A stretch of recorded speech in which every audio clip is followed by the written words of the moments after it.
পুরুষ কিসে আটকায়? অনেকেই বলে পুরুষ টাকায় আটকায়, অনেকেই বলে পুরুষ রূপে পুরুষ আটকায়। আসলে কিসে আটকায় সেটাই আমি আপনাদেরকে বোঝাবো এখন। এক দেশে একটা রাজা ছিল, তার অনেক ধন ধন সম্পদ ছিল, তার ধন সম্পত্তির কোনো অভাব ছিল না। তারপরেও না, এত ধন সম্পত্তি থাকার পরেও মানে ভিতরে না একটা হাহাকার, একটা শূন্যতা নিয়ে সে ধরাইতেছিল। তো তখন সে চিন্তা করলো যে আমি একটা বিয়ে করব। তো অন্য দেশের আরেকটা রাজকন্যাকে সে বিয়ে করে।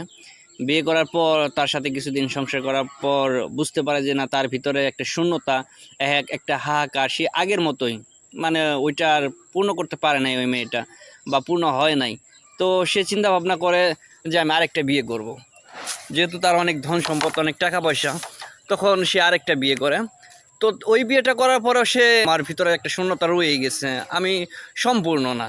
তখন কিন্তু ওই রাজাটিটা চিন্তা করে আবার আরেকটা বিয়ে করে, 3 নাম্বার বিয়ে করে।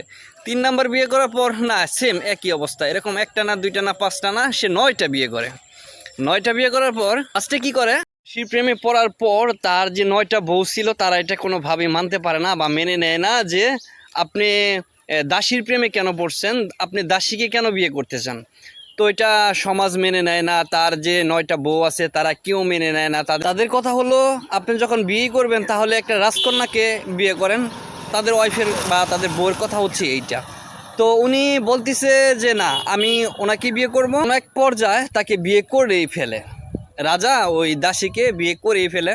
তারপর তার ওয়াইফরা তাকে জিজ্ঞেস করে, রাজাকে জিজ্ঞেস করে যে আমাদের মাঝে কি এমন শূন্যতা ছিল, যে আমাদের মাঝে কি কমতি ছিল।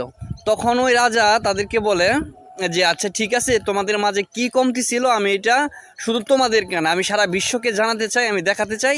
কালকে একটা আয়োজন করব। কি আয়োজন করব সেই আয়োজনে তোমরা সবাই উপস্থিত থাকবা।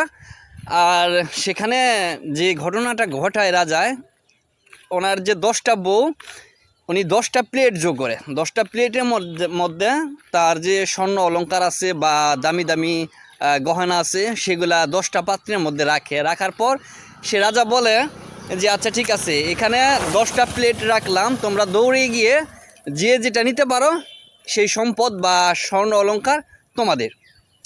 তো এই কথা বলার পর ওনার যে 10টা বউ, দাসী সহ যে 10টা বউ, দৌড়ে গিয়ে 9টায় দৌড়ে গিয়ে ওই প্লেটগুলা ধরে। ঠিক আছে।